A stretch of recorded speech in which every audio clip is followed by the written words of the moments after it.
Oh, we're doing a photo shoot, everybody. So you got to pretend to be studying. Okay?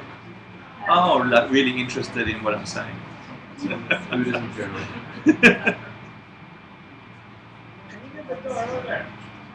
Shut it or open? Shut it. Yes, thank you. Sorry, can you raise the lights all the way? Sorry, people, we're going to raise the lights very quickly Yes, to get a nice picture of those beautiful spaces. Did you get a picture of the emergency? Yeah. Don't get angry. Everyone, don't get angry. Find joy quickly.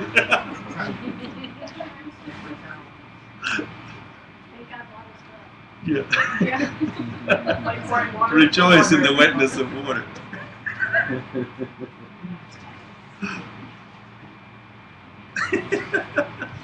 Yes, Nick, we're all waiting for you now. I didn't do it. It wasn't me. Must have been your karma, Nick. No problem. So I want to review the review.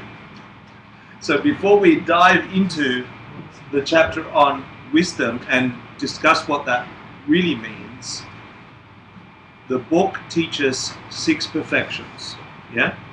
The essence of the 10 chapters teaches how to get these 6 states of mind, how to develop them as a habit. So that's your default, not the current default where you get angry, you get happy, you get wanting, you get no one. The default will become these 6 perfections. They're called 6 perfections, and they are taught in the 10 chapters. The first chapter says you should really get them, but you can't get them until you clear the lens.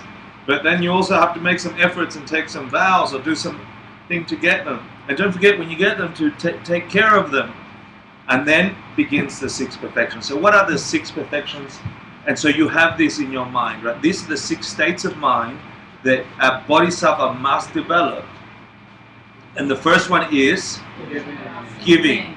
The impulse, the default, that whenever someone spills water, you go and help them. Yeah? Whenever anything is needed, in your field of perception, your impulse is, I want to help. I want to solve it. I want to fulfill it. Whatever it is. They may be not helping.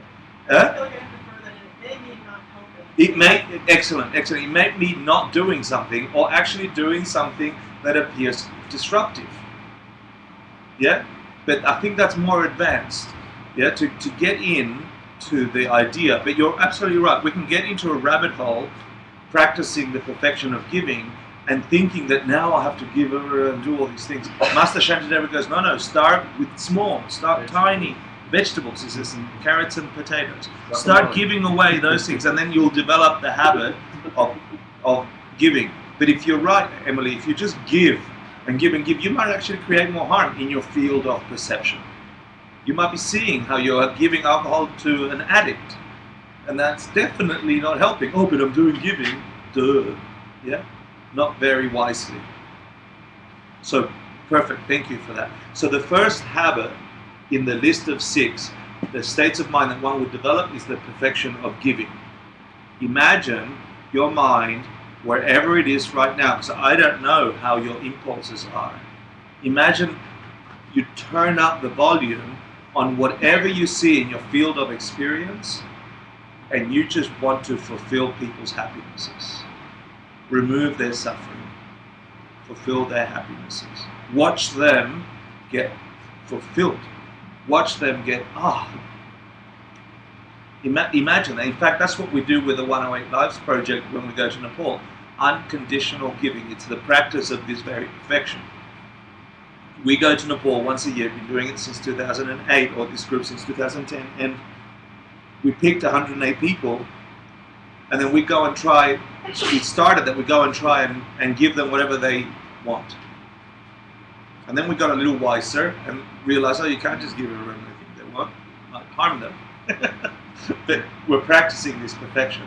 Imagine someone coming into your world, knocking on your door and saying, I've been watching you, here, whatever you want. So the perfection of giving is watching yourself do that.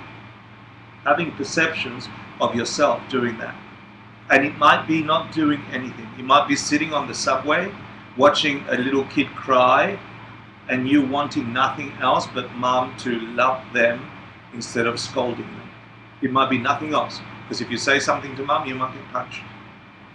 Yeah? But just sitting there and building the impulse, I want to help. Yeah? First perfection. Second perfection is the perfection of ethics. And I'm not going to cover it because it's too long.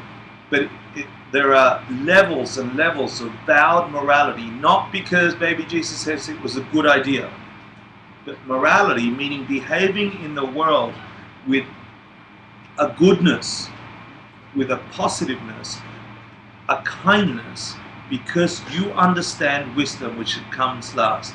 You understand that everything you put out in the world is what your world will be forced to be experienced by your mind. And then you have to be kind. If you want to live in a kind world, be kind. If you want to live in a generous world, an abundant world, be generous, be abundant. Practice giving. If you want to live in a wise world, speak your truths. Be truthful. And all of a sudden, morality isn't some high horse that someone handed down in the 10 tablets, 10 commandments. What was it? Is that Monty Python? Or is it? You know, someone came down with the 5 tablets, the 15, and then they dropped one and wrote, 10 commandments. You sure it was meaning of that? Yeah. Yeah? Okay, cool. I thought it was anyway. The 15, 10 commandments. Yeah, it's not a commandment. It's actually a practice to shift your world. Andy said it. Be the change you want to see in the world. One commandment. Same thing. Do unto others. Perfect words. That's all it is. If you understand wisdom, that thing of morality becomes hyper important. And you keep these little books. Do you have yours? Yeah. You keep your little books where you grow your morality to whatever capacity you can by keeping your vows. And there are 3 sets of vows in this tradition. You know, the really gross level obstructions to happiness, which is harming living beings or stealing, like just really gross human behavior, and most of us don't have that.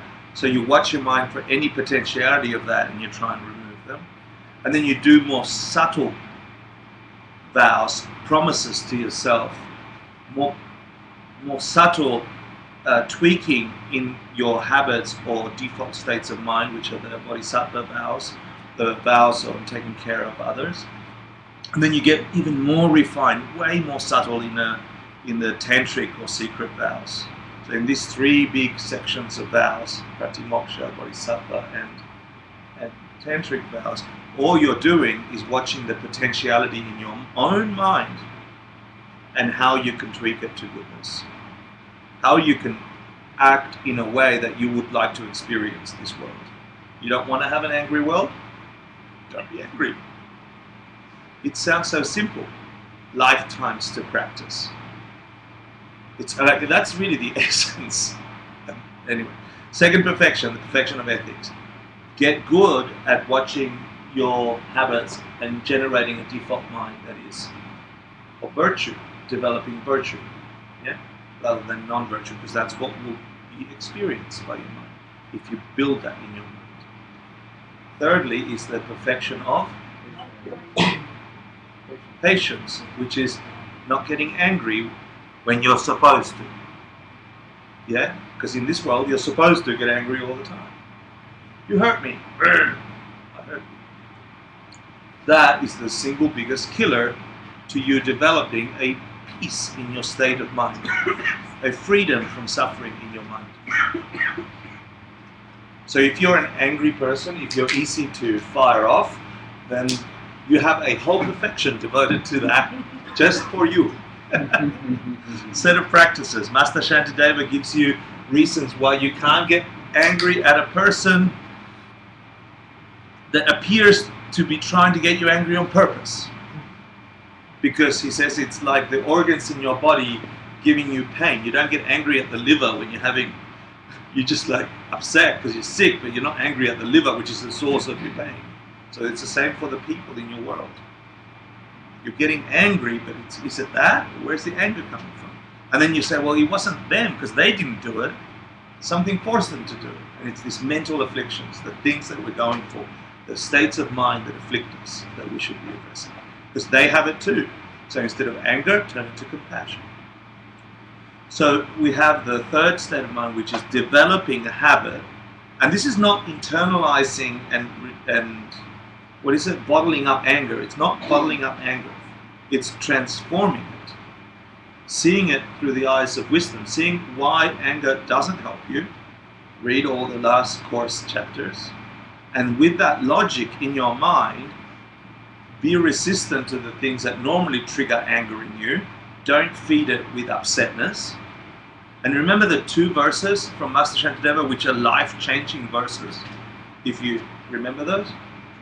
If there's something you can do about it, there's no point in worrying about it. So no upsetness. And if there's nothing you can do about it, what's the use of worrying about it? Upsetness is a waste of time. Either fix it, shut up and fix it, or if you cannot fix it, how is anger going to help it? Like, it's already a problem. Why layer anger and upsetness on top of the problem? Right? If there's something you can do about it, why worry about it? If there's nothing you can do about it, what's the use in worrying? It's a life-changing verse if you repeat it over and over in your head. So we have the 3 perfections so far. Giving, the habit of generosity, the habit of keeping ethics, being the kind of person you want to experience the world as. Third is not getting angry, because that will stop burning up all the goodness that you just did with giving and ethics, right? So that's burning up the ship. So you stop burning up ships. Yeah? The Brigata, or the Armada, Frittata. Don't burn frittatas. Yeah. My dad would be very upset. And then you have this wind that moves the flame. The core to those 3 and the next 2 is just being joyful at doing goodnesses. And I actually want to invite you now, for those of you who have tried practicing, I'll start, but you tell me examples where you were joyful. And you see the shift in the room when we tell each other the joys of practicing joy. Okay? So for me, I was doing a fundraiser at Valentine's Day, and it was a lot of work and a lot of effort. But I had a teaching recently around joy, and I'm like, oh, I'm teaching this stuff, I better try and be joyful, because I was being annoyed at all the things I had to do. And then something shifted in me, and all I saw, I did not see problems for the entire thing. All I saw was people moving about, putting up banners, giving each other chocolate, dancing, moving, selling raffle tickets, doing weird things with our bodies, like dancing. I don't dance like that. And that somehow was going to turn into $4,500 that was going to turn Nepali children into having school books and happiness. How the hell that happened, I've got no idea, but it just was joyful to see weird Westerners doing bizarre things, drinking and doing. And then I knew in my mind that activity, those $2, those $4, was going to turn into bricks and schools and lessons that would shift the minds of the hundreds of kids we helped in Nepal. The joy I felt that day was unmatched. I was just happy to see people doing whatever it was, even if it was annoying, even if they were late, even if they didn't do it right. And before I would have gone, you're not doing it right. What a shift that whole day was for me. Complete bliss. And it's just one day. It's just the opposite of anger. Actually, it's the antidote to anger. Joy. Give me someone else. Give me an example where you used joy and you went, that was nice. Do it. please. Someone? I feel like I always talk about work, but I have to serve. I work at a homeless shelter, and I have to serve meals. And the women that I work for are mentally ill, and they often scream at me if I can't give them like 7 butters or like 20 sugars.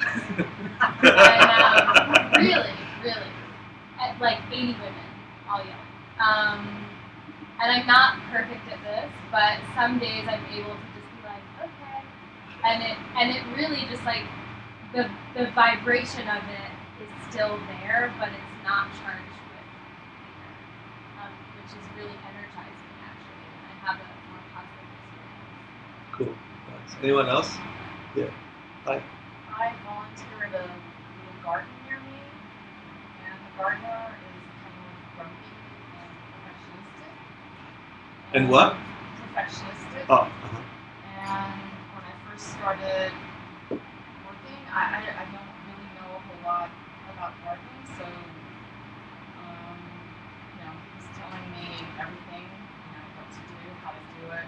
Literally like hold the trowel like this kind of stuff, and I just wanted to scream and go like, yeah, I know how to, and then, I went home and I realized this is he's put many years of work, and it brings a lot of beauty to the neighborhood, and so I thought, I'm going to go back and just try to have more joy, serving him, and it did. It became kind of fun, like, oh, I wonder when he's going to come over. And it just made it, I became more open to learning, and also knowing that it was going to bring pleasure to a lot of people. Awesome. Nice. It's just a shift in thinking, and it changes everything, huh? I drive to my mother, which is about a 5-6 hour trip. Door to door about 8 hours. Well, It's can be very boring. There's a tendency to rush it, partly because I'm with everyone else on the road wants to rush it. The roads are lousy, very crowded with trucks, etc. So coming back, I just started out. Said I'm not going to rush it. So in the sense of my goes, take joy in the trip. I'm just going to enjoy this trip. It's not going to be this minus 75 minutes I can take going to the area. yeah. And so I went the long way instead of the short. I purposely wanted to miss the train in order to, in other words, I set it up so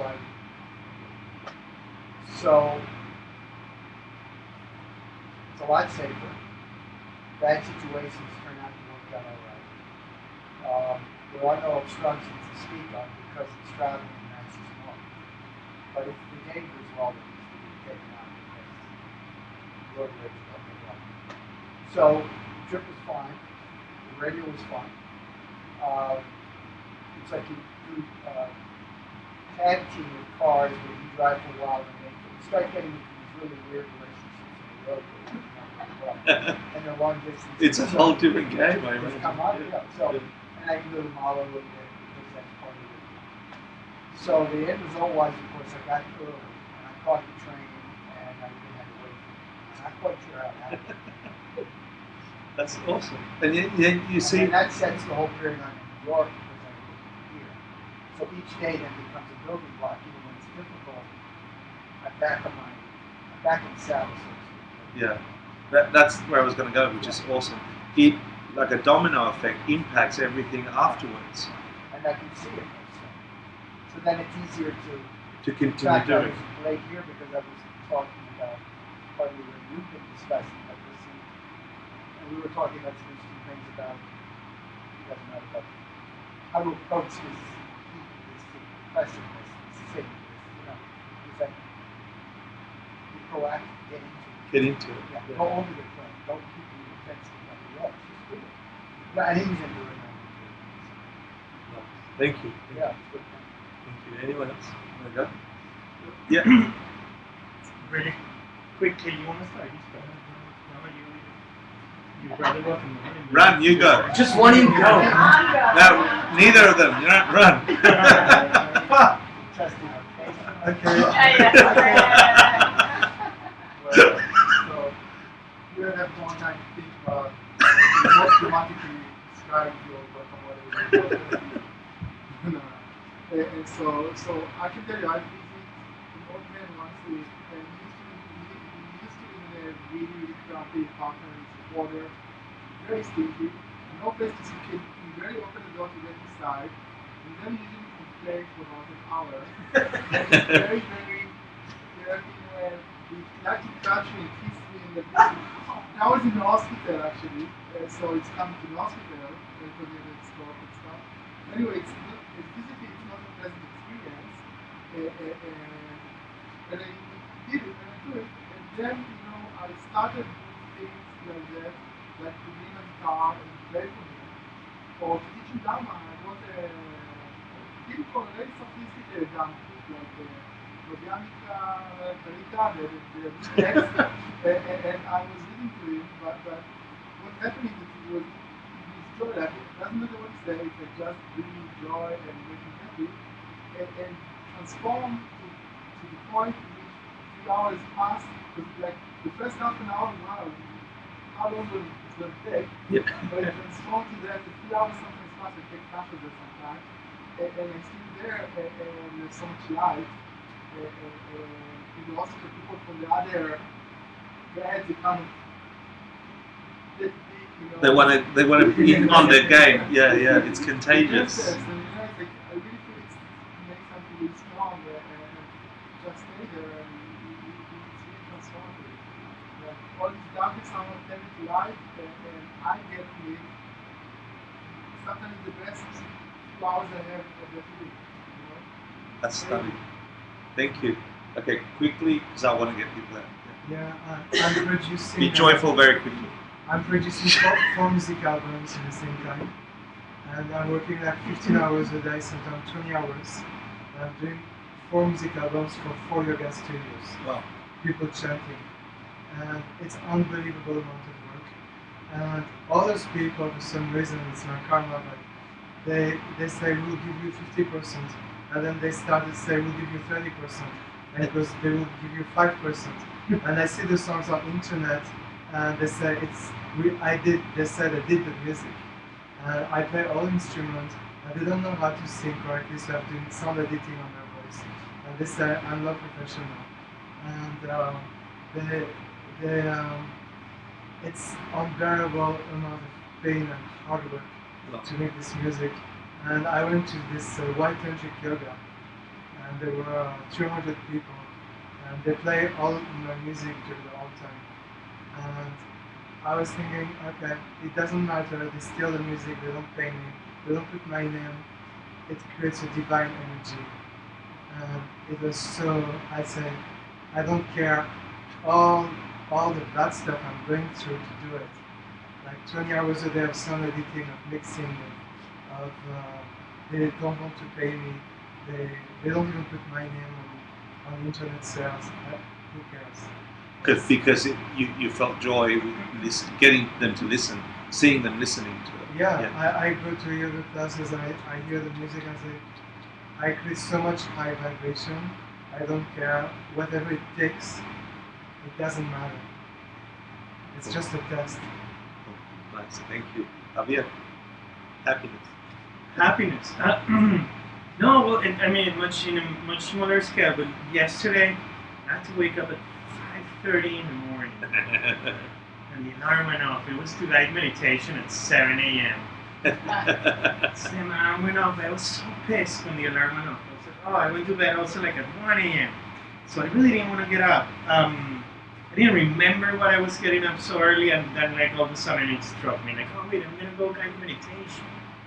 So like it completely like colored that next 45 minutes before I got on the train, like a complete different experience.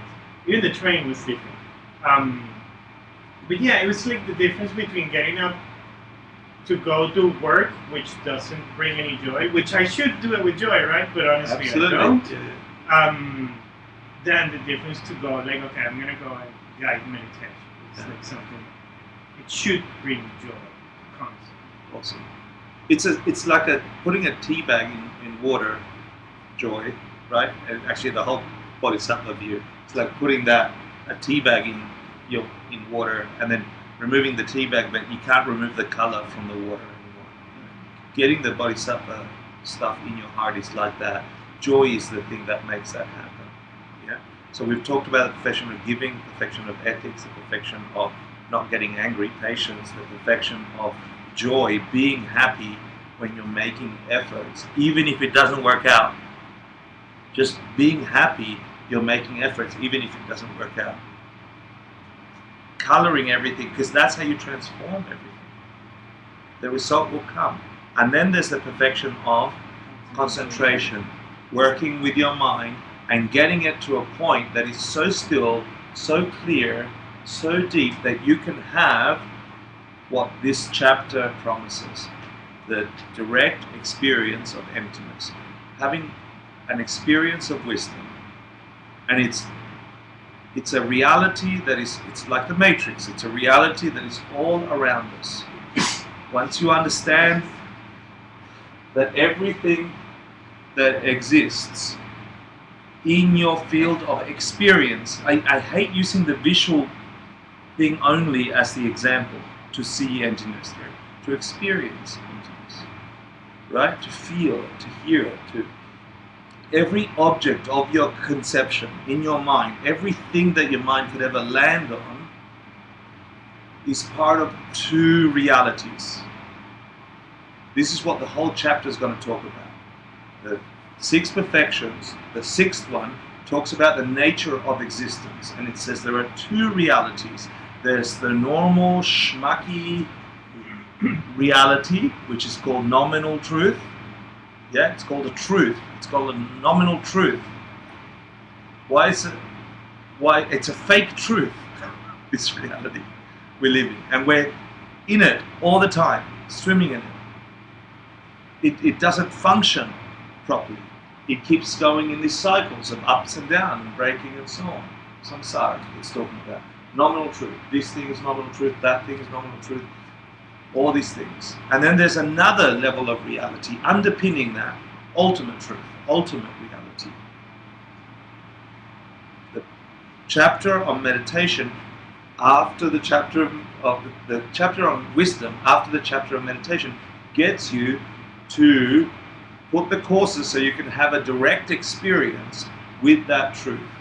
And then know that an action in that field can result in freedom from the cycles of not knowing why this life is like this. In other words, right here, right now, all around us is nominal existence. Yeah? Relative truth. That's what it's called. The stuff you and I live in all the time. According to the Buddha, every single one of those objects of conception, every petal, every leaf, every fiber in the towel, every sand grain of the mortar, every crack in the wood, every movement of your mind, every sensation of warmth or coolness, every question mark in your head has its own emptiness. It has its own, what this chapter is going to talk about. In other words, we're swimming in emptiness right now. The wisdom but we cannot see it. We're obstructed from seeing it. We can only see the relative reality, the fake reality. The whole chapter is going to talk about how do you access a short window where your mind can have an insight into that ultimate reality, see emptiness directly, and in those 15 to 20 minutes of a human life, having an experience like that, then every single other experience you have ever had and will ever have will be so completely transformed, you can no longer see the world the way you currently see it. You got your ticket out of here on conveyor belt to enlightenment, because you saw how things truly function rather than how they fakely function. Until then, we're pretending. Until then, you think you know what you're making your life into. You think you know your path. The way you act in your world, the way you act in your life, you think you're going to get the results you're going to get, but you don't know, really. Nobody does on this planet. Until you have this direct communion, this direct experience of this thing that is infinitely around us. It's not like we're swimming in it, but something in our field of experience is blocking us. And the six perfections are leading us to that one experience. Once you have that experience, it's a game changer.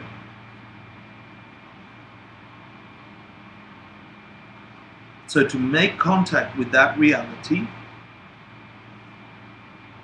shifts the way you conceive of yourself and the world. Is it possible to do as a human life? Yes. Is it difficult to do? Yes. Well, Maybe not for some. well, it's interesting because it is until you do it. Like everything, you know? Who's ever changed the way they are? And it was, oh, I've got to make an effort and like, get a career or get an identity change or get whatever it is. And you make efforts and it doesn't work. And then suddenly you go like, oh, I'm that already. I found a note that I wrote for myself in my 20s and I hid in an envelope. I said to myself, I shut the envelope and I found it like 15 years later. And I'd said, I want Hector to be this person, that person, earn this much money, have this many relationships, whatever. Everything blew out of the water. They seemed impossible goals for me in my 20s. Everything was like a minuscule thing that I didn't feel fulfilled. That I'd met the 20-year-old Hector, he would be very fulfilled. As we go along and change, we think we've always been this way. And so the truth, the shift into seeing this ultimate experience of reality might be just like that. So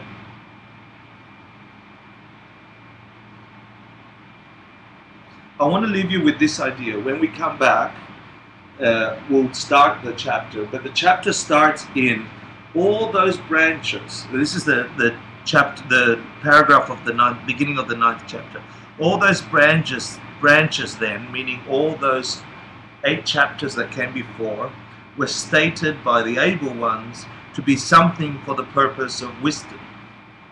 So if you want to get rid of suffering, you should generate this wisdom.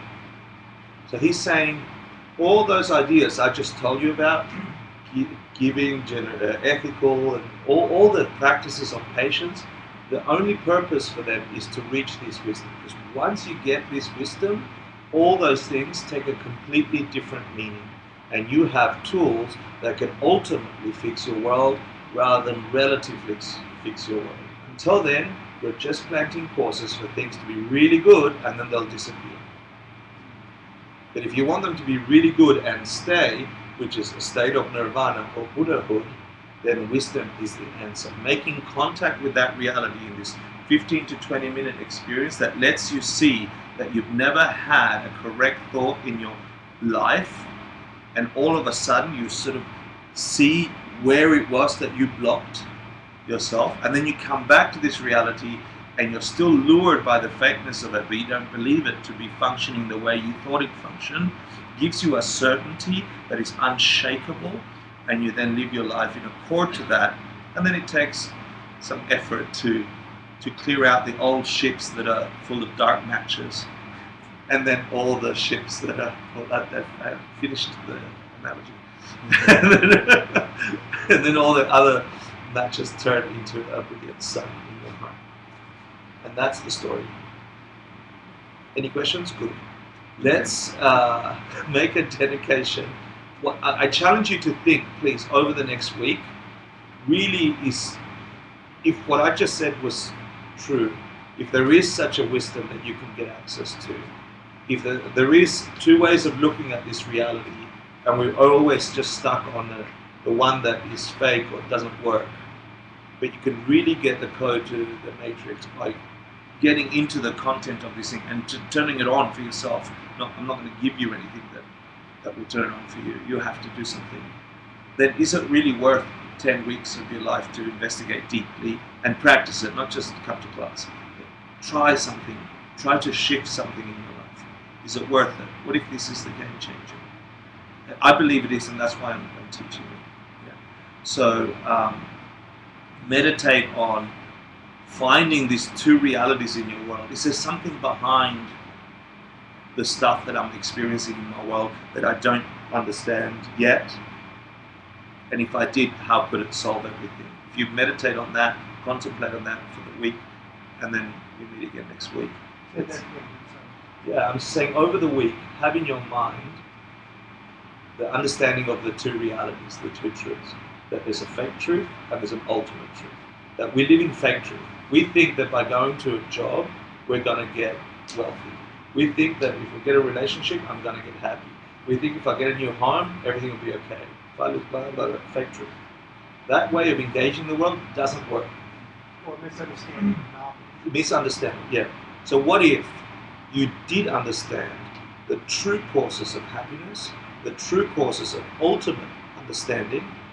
If that appeared to you, this communion with wisdom, which in this text you'll hear it takes 20 minutes, yeah? What if behind every activity, everything that you talk to, everything you listen to, everything you lay your head on at night when you fall asleep, everything in your world, behind it, there was the ultimate truth. If you understood that object of your mind in a specific way that was true to its nature, what if you could do that over the week? So look for it during the week and imagine, let your mind do whatever. There's no right way of doing that. Imagining that there is something behind everything that if you understood it, it might give you freedom from the constricting experience we have of a cyclical life. Meditating on that, saying, oh, I just got upset with that. Being upset is not going to cause anything, but there's something behind that. If I understood it, I could be freed from that upsetness. Or, I'm going to work again, and why am I sitting here at this desk all the time? How is this doing anything for me? But understanding that me coming to this job and doing this whole thing, maybe there's something behind it that if I understood it, could free me from the way I engage with it right now. Do you see what I'm saying? Oh, here's my boring partner again. God, she's saying the same thing. What if I heard those sounds in a way that I'd never heard them before, and locked behind them was a reality that if I engaged with it, could free me from ever being constricted with her? Or even to yourself. Oh, I'm so fat, so old, so bold, so, I got my own list. What if instead of engaging with me that way,